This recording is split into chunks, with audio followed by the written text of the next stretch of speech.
It's 1944. You're walking down the street and suddenly they hand you a brochure.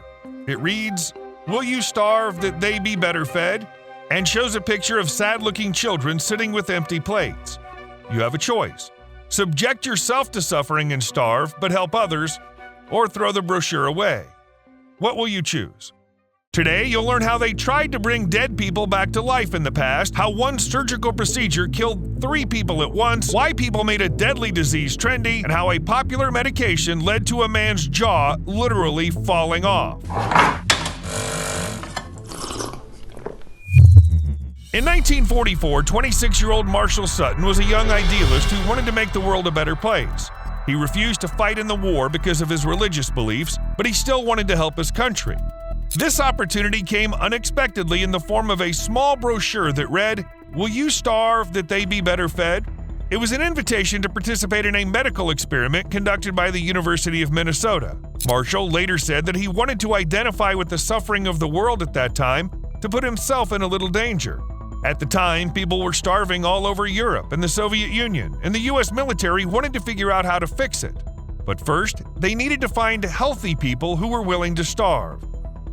The experiment began in November 1944 with 36 men selected from more than 200 volunteers, and Marshall was among them. For 3 months, the subjects were fed to achieve optimum weight and monitored, and then their rations were drastically reduced. The men ate twice a day, with one day's meals consisting, for example, of cabbage, turnips, and half a glass of milk, and the next day's meals could include rye bread and beans. To put it frankly, the menu wasn't too diverse. Like many starving men in Europe at the time, the test subjects never ate meat, and their caloric intake was set at 1,800 or less. Even worse, they had to walk or run 22 miles every week, expending more than 1,000 calories. An impossible task for someone on such a strict diet. And as if all of the above weren't enough, the test subjects had to walk past bakeries and other temptations, and some just couldn't take it anymore. 3 participants eventually pulled out of the experiment, and those who stayed lost about 25% of their body weight. Many suffered from anemia and swollen ankles, as well as apathy and exhaustion. Their legs became as thin as their arms, their ribs stuck out through their skin, plus the men grew depressed. Some test subjects also began to read cookbooks. They couldn't get food, so they settled for reading about it. The results of the experiment were alarming. They showed that the test subjects needed several months or even years to regain their normal body weight and a healthy perception of food. And while the experiment is still being cited by scientists, it's worth saying that the project came too late. By the time the experiment was over, several Nazi concentration camps had already been liberated, and all the consequences of starvation, along with the horrors of starvation death, were apparent without any research. And yet, this experiment wasn't entirely in vain. It was crucial in determining the most effective methods for treating starving people. The results are now available in Men and Hunger, a book that offers advice to aid workers on how to address the nutritional and emotional needs of those suffering from hunger. Here are some of them. Show no partiality and refrain from arguments. The starving are ready to argue on little provocation, but they usually regret it immediately. Starvation increases the need for privacy and quiet. Noise of all kinds seems to be very bothersome, and especially so during mealtimes. Energy is a commodity to be hoarded. Living in eating quarters should be arranged conveniently. Actually, if you think about it, this experiment was harsh enough, but it doesn't compare to what was going on in the 19th century. Until the late 1840s, medicine was in a poor state. Most procedures posed great risks to patients and were extremely painful because anesthesia simply didn't exist. That is, patients were awake, which only added to the risk. A person could faint from the pain, causing an unstable heartbeat and affecting the success of the surgery. This meant that these surgeons had to work as fast as possible and perform most surgeries in 10 minutes. Even better if they could finish earlier. It's worth saying that most of the surgeries performed at the time usually consisted of amputations due to gangrene or other simple procedures. But even if a particular amputation didn't look too complicated, it didn't make it any less horrible. Although the surgeons worked quickly, they took their time because it was important to stay focused. At this time, 5 assistants held down a patient who was screaming in excruciating pain. Oh, and don't forget about the fact that hygiene standards back then were not exactly respected. So even people who were able to endure all this medical torture often ended up in the morgue. Eventually, all these conditions spawned a doctor who was called the fastest knife in the West End. In 1820, Robert Liston was well known in Britain. He specialized in amputations and became so good at it, he could amputate a leg from the first incision to the last stitch in mere minutes. Liston's reputation spread far beyond London because of his results. His record was 1 dead patient every 10 surgeries. Today, this ratio seems terrifyingly high. But back then, the usual statistic was 1 death per 4 surgeries. All in all, it's hardly surprising that many patients preferred Liston to other surgeons when they needed an amputation. Alas, such speed was ultimately bound to cause tragedy. It was another leg amputation operation that developed gangrene. To stop the spread of the infection, the leg had to be cut off. When Liston began cutting the patient's leg, he cut off a little more than expected and also cut off a finger of one of his assistants who was holding the patient's leg. This meant that there was a cross-contamination of the blood, which people didn't know about at the time. However, Liston had no time to pause and completed the amputation of the leg in just 2 minutes and 30 seconds. But in those 2 minutes, he took down another man. At this time, a senior surgeon was near Liston watching the surgery. As the famous doctor moved too quickly, he accidentally cut the senior surgeon and contaminated him with gangrene. 2 days after the amputation, both the patient and Liston's assistant died, and soon the senior surgeon died as well. Thus, the operation had a mortality rate of 300%, the only such case in history. It should be said, however, that no primary source exists that can confirm whether or not this surgery actually happened in the first place. What we do know is that Liston performed the first public surgery using chloroform as an anesthetic and also invented the see-through isinglass sticking plaster and the leg splint used for dislocations and fractures. All in all, he was truly an outstanding surgeon. Well, speaking of mortality rates, I just can't help but tell you about the resurrection experiments. On November 4th, 1818, a large crowd gathered at the University of Glasgow's Medical Theatre to witness the reanimation of the recently executed man. In 1751, a law was passed in Scotland that required the corpses of those sentenced to death to be given away to medical schools for research and other experiments. This is how the body of Matthew Clydesdale, accused of murder, went to Andrew Urey, a famous pioneer in the field of geology who made a great contribution to the medical field. Urey was fascinated by anatomy and chemistry, which led him to come up with a variety of theories. One of them was quite unusual. Urey believed that he could bring a dead person back to life using electricity. It sounds strange, but there's a certain logic behind that. The muscles of frogs twitched when subjected to electric shocks, even after death. So why not do the same with humans? At the time, it was not yet known that electric shocks could be used to restart a person's heart if he wasn't brain dead yet. Other doctors before Urey had tried to bring executed criminals back to life with electricity, but without success. That didn't stop Urey. He thought those experimenters were doing that just for fun, whereas he really believed resurrection was possible. Urey wanted to use more powerful batteries. Moreover, he found out that electricity affects not only the muscles, but also the nervous system. And in his mind, that was the key to bringing a man back from the dead. On November 14, 1818, Urey decided to conduct the experiment in front of a live audience who was doubtful but still hopeful. He made an incision in the neck of the corpse to reveal the spine, connected a battery to it, and began sending high-voltage discharges. With the first discharge, the body began to respond. At that moment, many in the crowd watching the experiment fainted as they saw the corpse move uncontrollably. His face was distorted by a horrible grimace that was a mix of rage, despair, and a frightening smile. Then Urey decided to step things up a notch, that is, to electrically stimulate the dead man's lungs to induce breathing, which, surprisingly enough, worked. His lungs began to inhale and exhale with the electric stimulus. Unfortunately, due to massive blood loss, he failed to reanimate the dead man. But Urey assured everyone that had it not been for this snag, the corpse would have definitely come back to life. The audience had no reason not to believe him. However, medical standards today are much higher than they used to be back then, and we know for a fact that it's impossible to reanimate someone if his brain doesn't receive oxygen within minutes after death. Yeah, no creepy medical practices are allowed in the 21st century. In fact, even in the early 20th century, medicine was still in its experimental phase. Doctors were prescribing very strong forbidden substances, assuming they help for various illnesses. Some people would medicate themselves with potions that we classify as toxic to the human body today, but there was a medication that really stood out from other deadly ones: Rattathor. In other words, radium combined with water. It was advertised as a cure for the living dead. The potion was made by Bailey Radium Laboratories in New Jersey, but its founder, William Bailey, was not a certified doctor because he dropped out of medical school. But that didn't stop him from convincing everyone otherwise. Bailey and his team of chemists did a little research on radium and discovered what they thought were hypothetical benefits to the human body. Back then, people had a limited understanding of radioactivity, especially when it came to its effects on the human body.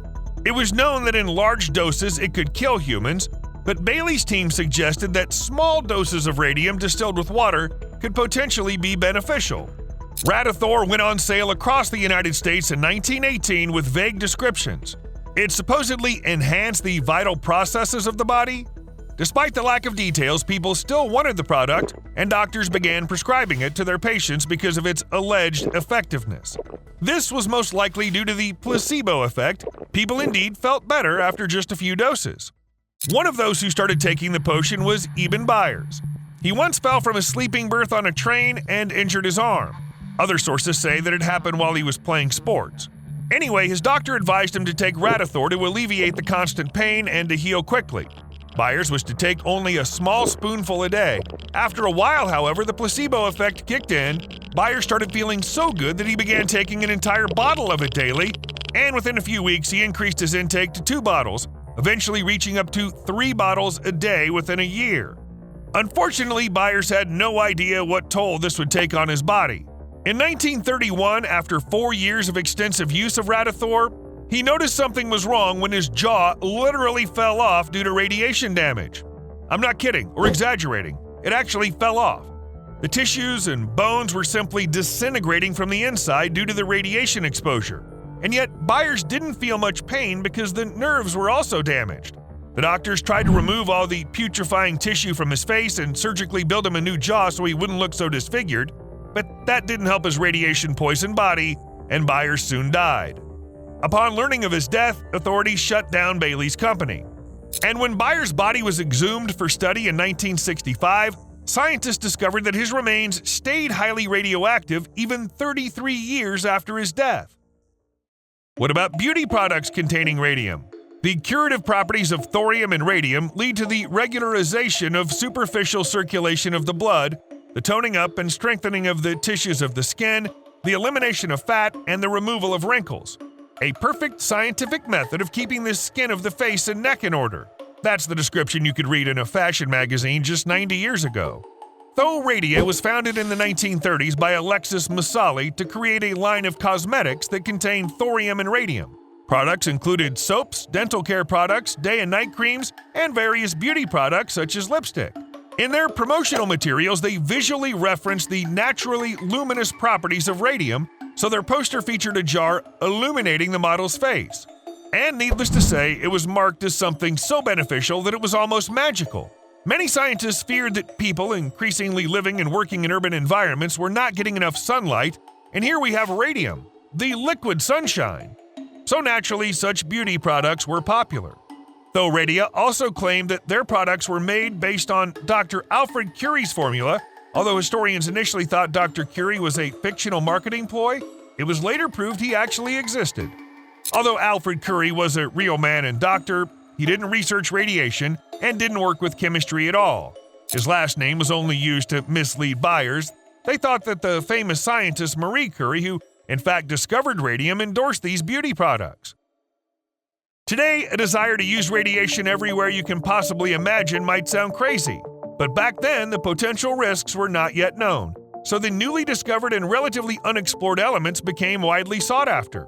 Hair removal using X-rays has existed since 1925 and is still used today, although it's become much safer. The technique was popularized by the Trico machine, which used direct X-rays to remove excess facial hair. Women in the US had an average of 20 such treatments each. The hair did fall out, the machine worked, but people had no idea that their skin was damaged along the way. The consequences became clear only years later. They included pigmentation, keratosis, carcinoma, and even death. Fortunately, the proliferation of radioactive products in the 1920s and 1930s led to toxicity studies, and the deaths of buyers and others claimed by radiation, including Marie Curie herself, finally opened people's eyes. But we seem to be getting closer to modern times, though the past has still a lot of creepy, dangerous, and just outright weird practices to offer. This includes the Victorian tradition of taking pictures of dead people as if they were still alive. Death was everywhere in the Victorian era. Epidemics such as diphtheria, typhoid, and cholera forced people into constant contact with the dead. And when Queen Victoria became a widow in 1861, mourning generally became part of English fashion. Actually, trinkets of memento mori, which literally means remember you must die, had many forms and existed long before the Victorian era. Locks of hair cut from the dead were arranged and worn in lockets or rings. There were death masks in wax. Images and symbols of death appeared in paintings and sculptures. And then photography became popular. Families started considering the importance of taking photographs of their loved ones. What difference did it make if that person was already dead? Although the dead were sometimes portrayed in an open casket, they were often made to look alive. They opened their eyes or placed them next to living relatives. Children were depicted in calmer poses, such as lying on a couch or in a crib, while adults were most often seated in chairs. To give them a more realistic look, photographers sometimes tinted the cheeks of their clients or drew eyes on the printed photos of the faces of deceased relatives. And yes, post-mortem photography was very popular. The craze for post-mortem photographs pales in comparison to the fad of romanticizing tuberculosis. By the mid-1800s, tuberculosis had reached epidemic levels in Europe and the United States. Before the advent of antibiotics, its victims slowly wasted away, growing pale and thin, before finally dying of what was then known as consumption. Still, the Victorians romanticized the disease and the consequences it caused. For decades, many beauty standards imitated or accentuated these consequences. Pale skin? Great. Thinness? Good. Let's make it more obvious with a corset and voluminous skirt. Sparkling or dilated eyes, rosy cheeks, and red lips were also common in tuberculosis patients. This description fits in well with some of the modern standards of beauty, let alone Victorian England. Steve discovered another example of a peculiar view of reality within the realm of law. Between 1867 and 1974, various cities in the United States had laws for poor and disabled people that prohibited them from existing. Yes, you heard right. For example, in San Francisco, an 1867 law made it illegal for anyone who was diseased, maimed, or mutilated to expose themselves to the public view. An exception could only be made if people were the subject of a demonstration to illustrate the separation of the disabled from the non-disabled and the need for their reformation. It sounds absurd and simply inhumane, but it's a real historical fact. How crazy our world used to be just a few decades ago. Such laws prevented some people with disabilities from going out at all. Any disability, even a simple limp, had to be concealed. One could be fined $1 for the offense, which in today's money is a little over $20. Yep, one could get a fine simply because he existed. In some cities, you could even be imprisoned for this. Fortunately, over time, people did come to their senses. Chicago was the last city to repeal such a law, which happened in 1974. Oh, I forgot to tell you about beauty pageants. They've always been the subject of controversy, but if modern beauty pageants seem weird to you, you might want to know something about their history. For example, Miss Beautiful Eyes contests were popular in the last century and required contestants to cover their entire bodies except for their eyes. In some cases, contestants wore a burqa or headscarf, and others, masks or veils that revealed only the eyes. This was done so that the judges could focus solely on the women's eyes without being distracted by everything else. Ankle competitions first became popular in Margat, Kent in 1932 and continued until the 1950s. At these events, women stood in rows wearing skirts to reveal only their ankles to a panel of judges who judged their shape, size, and overall attractiveness. Photographs from that era show the judges lightly squeezing the ankles before determining the winner. And then mankind came up with all sorts of contests like Miss Universe or Miss World. And you know, it's a good thing there aren't contests like Miss Ankle of the Universe today. Now that'd be really weird. Almost as weird as swallowing goldfish. In 1939, a Harvard freshman, Lothrop Withington Jr., bragged to his friends that he once ate a live fish. That's when a $10 bet was made, perhaps the first prank in history to get out of hand. Like most freshmen, Lothrop accepted the challenge, standing in front of a crowd of smirking classmates and at least one Boston reporter. The guy dropped a poor goldfish into his mouth, chewed a couple of times, and swallowed. "The scales," he later remarked, "caught a bit on my throat as it went down." Soon, everyone heard about the story, which meant that the goldfish competitive craze was sweeping through colleges across the country. At the University of Pennsylvania, one student ate 25 fish, and a guy at MIT briefly became the new intercollegiate goldfish swallowing champion after swallowing 42 of them. As spring progressed, the girls joined the competition. The likely winner of the unofficial championship was Joseph Deliberato of Clark University, who swallowed 89 goldfish in one sitting. Poor fish. You know what people used to decorate their gardens with before garden gnomes became popular? Garden hermits. And they were real people. In the 18th century, wealthy estate owners hired real people to dress like druids, grow their hair long, and not wash for years. These people settled in shacks, caves, and other shelters fit for hermits. Since hermits had visitors, the interior was carefully planned and designed. For example, the hermit's cave had a place to sit, and next to the hermit, there should have been a skull and a book as symbols of wisdom. Don't forget the spectacles and the hourglass. Guests would often ring the bell outside the hermit's dwelling and then go inside to be received.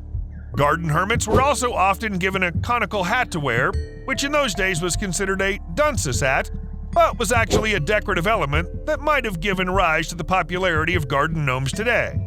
All that to allow the hermit to pose for the guests. The desire to keep a hermit was probably linked to the rise of ornamental gardening in England. The gardens were adorned with ruins pretending to be ancient, so why not add a druid to them as well? Hermits also often treated house guests to refreshments or read poetry to entertain them. These people were also known to do minor agriculture work in the garden, trying to blend in with their surroundings. While it may seem that being an ornamental hermit is an odd job that few people chose, it was not the case. In 18th century England, many people became professional ornamental hermits because this promised an easy life. Yes, the hermit's services were only paid at the end of the contract, but the owners of the estate provided the ornamental hermit with everything from food to lodging. Such a career was great for people who wanted to get away from more challenging jobs and spend time in solitude. Would you take such a job? Share your thoughts in the comments. Steve says he wouldn't mind as long as there's Wi-Fi and a coffee machine in his hermit cave. See you later.